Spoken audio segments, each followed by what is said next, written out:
नमस्कार, मैं प्रियंका। आप सुन रहे हैं fit healthy and happy podcast with experts. सबसे पहले इस पॉडकास्ट को आप जिस भी माध्यम से मुझे सुन रहे हैं उस माध्यम में आप सभी का स्वागत है। तो चलिए शुरुआत करते हैं आज के तीसरे एपिसोड को। लेकिन उसके पहले 2 एपिसोड में हमने जाना कि डाइट हमारे जीवन में कितना महत्वपूर्ण है। हमने ये भी जाना कि डाइट एक्सरसाइज के बिना अधूरा है। तो हम एक्सरसाइज करने के लिए योगा क्लासेस लगाते हैं, नहीं तो जिम जाते हैं, बहुत बार घर पर ही वर्कआउट करते हैं। तो इसमें क्या सही है, क्या गलत है, ये सब तो जानेंगे ही। लेकिन इसी के साथ योग अभ्यास के बारे में भी पूरी जानकारी एक्सपर्ट से लेंगे। योग शरीर और मन को स्वस्थ रखने के कई तरीकों में से एक है। योग अभ्यास का एक बहुत ही पुराना रूप है जो कि भारतीय लोगों के द्वारा हजारों वर्ष पहले ही विकसित हो चुका था। हजारों वर्षों के बाद भी लगातार योग का अभ्यास किया जा रहा है। तो योग अभ्यास क्यों करना चाहिए, उसके फायदे क्या है, ये सब कुछ जानेंगे। योग ट्रेनर वैशाली दुधाले जी हमारे साथ है। नमस्ते वैशाली जी। नमस्ते Priyanka. Fit healthy and happy podcast with experts के तीसरे एपिसोड में आपका स्वागत है। आइए शुरू करते हैं आज के एपिसोड को। मेरा पहला सवाल ये है कि योग क्या है और हमारे जीवन में उसका महत्व क्या है। योग संस्कृत भाषा के युज इस शब्द से निकला हुआ है। योग यानी आत्मा और परमात्मा का मिलन, शरीर और मन का मिलन। योग में मुद्राओं और आसनों का अभ्यास किया जाता है। योग के विविध प्रकार रहते हैं, जैसे अष्टांग योग, हठ योग, विक्रम योग, अयंगार योग, कुंडलिनी योग। योग करने से हमारा शरीर फ्लेक्सिबल रहता है, मांसपेशियों की ताकत बढ़ती है, blood pressure, sugar level, thyroid, hormonal level वो सभी प्रॉपर रहने में मदद मिलती है। वैसे शरीर और मन का तनाव दूर होकर अपनी आंतरिक शक्ति भी योग से बढ़ती है। आजकल सभी युवा पीढ़ी मोबाइल, लैपटॉप के सामने बैठती है और उनकी नींद डिस्टर्ब हो जाती है, इसलिए उन लोगों ने तो जरूर योगाभ्यास करना चाहिए। योग का उद्देश्य ही हमारे जीवन का समग्र विकास करना है। सर्वांगीण विकास से तात्पर्य यहाँ शारीरिक, मानसिक, नैतिक, आध्यात्मिक, सामाजिक विकास है। इसलिए योग जीवन जीने की कला है। योग के द्वारा शारीरिक के साथ मानसिक स्वास्थ्य को भी हम प्राप्त कर सकते हैं। मन की चंचलता को कम करके मानसिक एकाग्रता प्राप्त की जा सकती है। जैसे कि आपने अभी बताया कि योग का हमारे जीवन में क्या महत्व है, उसी तरह बहुत बार ये सवाल पूछा जाता है कि योग और ध्यान में क्या डिफरेंस होता है। हाँ, ध्यान और योग में कोई अंतर नहीं है, बल्कि ध्यान योग का एक अंग है। महर्षि पतंजलि के अनुसार अष्टांग योग में यम, नियम, आसन, प्राणायाम, प्रत्याहार, ध्यान, धारणा, समाधि ये योग के 8 अंग बताए हैं। ध्यान और योग एक दूसरे को पूरा करते हैं। ध्यान में व्यक्ति का मन सभी विकारों से दूर हो जाता है और अपने अंदर में लीन हो जाता है। ध्यान में व्यक्ति एक स्थान पर बैठता है और आंतरिक मानसिक स्थिरता प्राप्त करता है। जिन्होंने पहले योग नहीं किया है लेकिन अब करना चाहते हैं, तो वो लोग कहाँ से शुरू कर सकते हैं? योग तो ऐसा है, हम किसी भी उम्र में शुरू कर सकते हैं। 7 साल के उम्र के बाद हर कोई योग कर सकता है, लेकिन गाइडेंस के सिवा योग नहीं करना चाहिए। क्योंकि क्या होता है कि आसन जब हम करते हैं तो उसके शरीर के ऊपर एक प्रेशर पड़ता है, कई बार स्ट्रेच मिलता है, तो उस मसल को रिलीज करने के लिए आसन होते हैं। वो आसन गाइडेंस के सिवा पता नहीं चलेंगे। आपको एग्जाम्पल देना चाहती हूँ, जैसे हमने सर्वांगासन किया, हलासन किया, ये जो आसन है वो आसन करने के बाद जो स्ट्रेच मिला है उस आसन को उसे रिलीज करने के लिए मच्छासन करना जरूरी है। तो मैं सभी लिसनर को ये रिक्वेस्ट करूंगी, आपने योग शुरू किया तो बहुत अच्छी बात है, नहीं किया है तो योग शुरू करना है तो किसी के गाइडेंस के अंदर ही शुरू करिए। आसन को कितनी बार और कितने समय तक करना चाहिए, इसका कुछ नियम है, इसके बारे में आप क्या कहेंगे?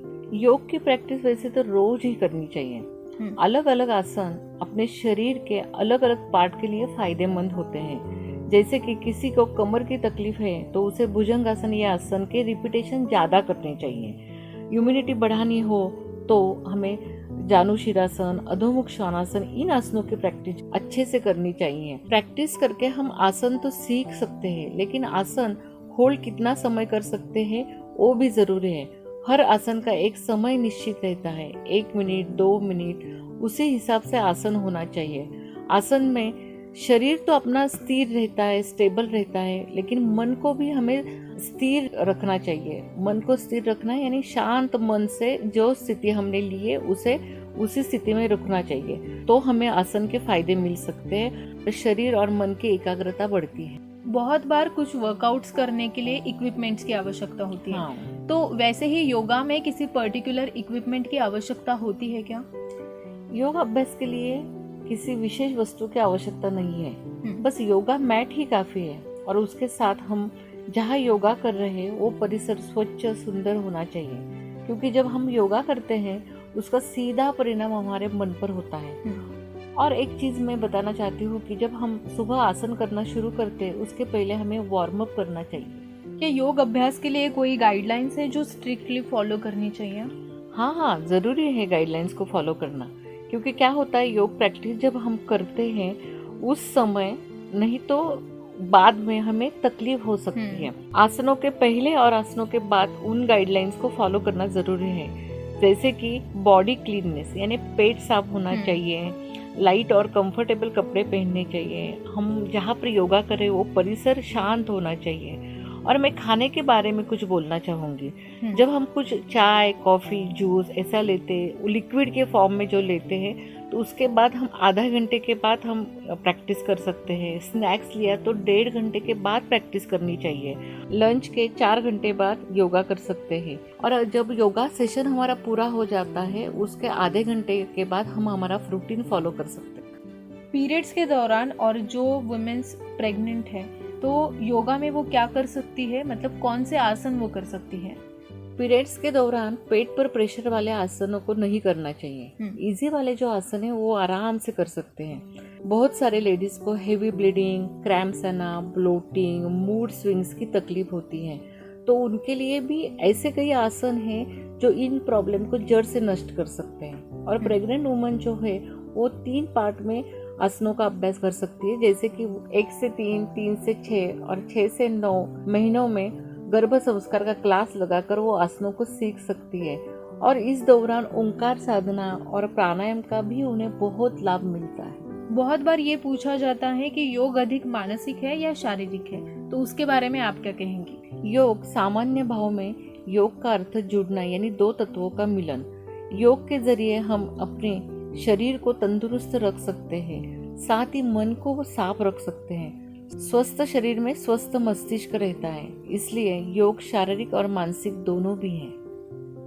योग करते समय एक साधारण सवाल मन में आता है कि योग के कोई साइड इफेक्ट्स होते हैं क्या? नहीं, 99% साइड इफेक्ट होते नहीं है योग करते समय। कई बार बहुत जल्दी में आसन किए जाते हैं और उससे तकलीफ हो सकती है। आसन करते समय और छोड़ते समय इंस्ट्रक्शंस के अनुसार ही आसन होने चाहिए, और हर एक व्यक्ति की कैपेसिटी अलग रहती है। अपने शरीर के अनुसार आसन करना चाहिए। प्रैक्टिस करने के बाद स्थिरम सुखम आसन इस व्याख्या की तरह आसन होना चाहिए, जैसे कि शरीर तो स्थिर रहता है और हमें मन भी स्थिर रखना सीखना चाहिए। तो योग के कोई साइड इफेक्ट्स नहीं है। वैशाली जी, आप हमारे श्रोताओं को क्या संदेश देना चाहेंगी? मैं सभी श्रोताओं को यही संदेश देना चाहूँगी कि योग को अपनी लाइफस्टाइल बनाओ। जैसे नींद के सिवा, खाने के सिवा हम जी नहीं सकते, वैसे योगा होना चाहिए। हर दिन योगा करके अपने जीवन को फिजिकल और मेंटली हेल्दी बनाइए। जीवन के सभी दुख, दर्द, चिंता, तनाव से मुक्ति पाइए। योग से हमें स्ट्रेंथ, स्टेमिना, स्टेबिलिटी और स्ट्रेचिंग मिलता है, उसका लाभ उठाइए। आज के लिए इतना ही। मिलते हैं अगले एपिसोड में नए एक्सपर्ट के साथ नए विषयों पर। तब तक स्वस्थ रहे, खुश रहे और मेरे साथ यानी प्रियंका के साथ सुनते रहे fit healthy and happy podcast with experts. नमस्कार।